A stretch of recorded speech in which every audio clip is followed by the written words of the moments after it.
Halo semuanya, selamat datang kembali.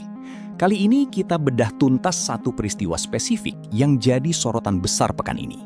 Serangan Houthi ke kamp-kamp militer pemerintah Yaman di Marib dan Hadramaut. Kita bahas dari mulai apa yang terjadi, siapa yang terlibat, sampai alasan di baliknya. Jadi, apa sebenarnya yang terjadi? Pada Kamis, 6 Agustus 2026, kelompok Houthi melancarkan serangan rudal balistik dan drone terhadap sejumlah kamp militer di dua provinsi Yaman, Marib di bagian tengah dan Hadramaut di bagian timur. Menurut sumber militer Yaman yang dikutip kantor berita internasional, ini menjadi serangan paling mematikan terhadap pasukan pemerintah yang diakui secara internasional sejak gencatan senjata de facto yang berlaku sejak 2022. Artinya, ini eskalasi terbesar dalam hampir 4 tahun terakhir. Soal siapa yang jadi sasaran, targetnya adalah dua formasi pasukan yang dibentuk dengan dukungan Saudi. Pertama, pasukan perisai tanah air yang dibentuk sejak 2022 dan beranggotakan puluhan ribu personel, bertugas menjaga garis depan Marib Hadramaut sekaligus perbatasan dengan Saudi. Kedua, pasukan darurat, formasi yang lebih baru, dibentuk lewat dekret presiden akhir 2025 di bawah pengawasan koalisi pimpinan Saudi, yang bertugas mengamankan perbatasan darat dan garis depan anti-Houthi di Al-Jauf dan Hadramaut. Dari sisi lokasi, serangan menyasar area spesifik, Al-Ruwaik dan Al-Taniyah di Marib, serta Al-Abru di Hadramaut. Menurut sumber militer Yaman, Houthi melepaskan sedikitnya 8 rudal dari wilayah Al-Jauf, provinsi yang terletak di utara Marib.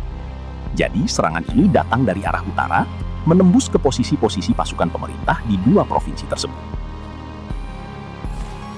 Kemudian, soal alasan di balik serangan ini, versi Houthi sendiri menyebut aksi ini dilancarkan sebagai respons preventif. Juru bicara militer Houthi mengklaim mereka mendeteksi pergerakan militer besar-besaran yang mereka anggap sebagai persiapan serangan pasukan pemerintah dan koalisi Saudi ke wilayah yang mereka kuasai. Ini penting dicatat sebagai klaim sepihak Houthi, bukan fakta yang sudah diverifikasi independen. Konteks yang lebih luas, serangan ini muncul setelah berminggu-minggu ketegangan meningkat, menyusul bentrokan sengit di sekitar pelabuhan Hodeidah bulan sebelumnya. Tanda bahwa jeda relatif tenang yang bertahan sejak 2022 sudah mulai retak jauh sebelum serangan besar ini terjadi. Terakhir, soal bagaimana dampaknya di lapangan. Sumber resmi pemerintah Yaman melaporkan jumlah personel yang gugur bervariasi tergantung waktu laporan. Mulai dari sekitar 30, naik ke angka yang dilaporkan sejumlah media mencapai lebih dari 50. Salah satu faktor yang memperbesar jumlah korban adalah pasukan yang justru sedang berkumpul untuk latihan pagi ketika serangan terjadi. Sementara itu, Houthi sendiri mengklaim menimbulkan ratusan korban di pihak lawan. Klaim yang jauh lebih tinggi dan sejauh ini belum bisa diverifikasi secara independen.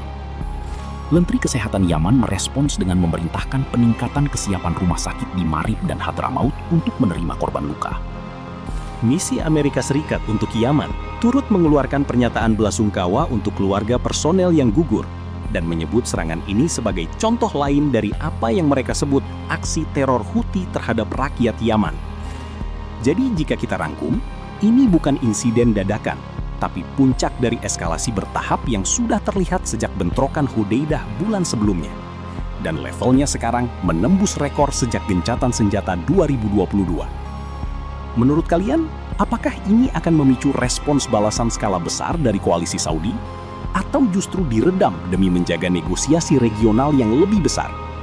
Tulis pendapat kalian di kolom komentar. Jangan lupa like dan subscribe biar nggak ketinggalan analisis konflik-konflik penting lainnya.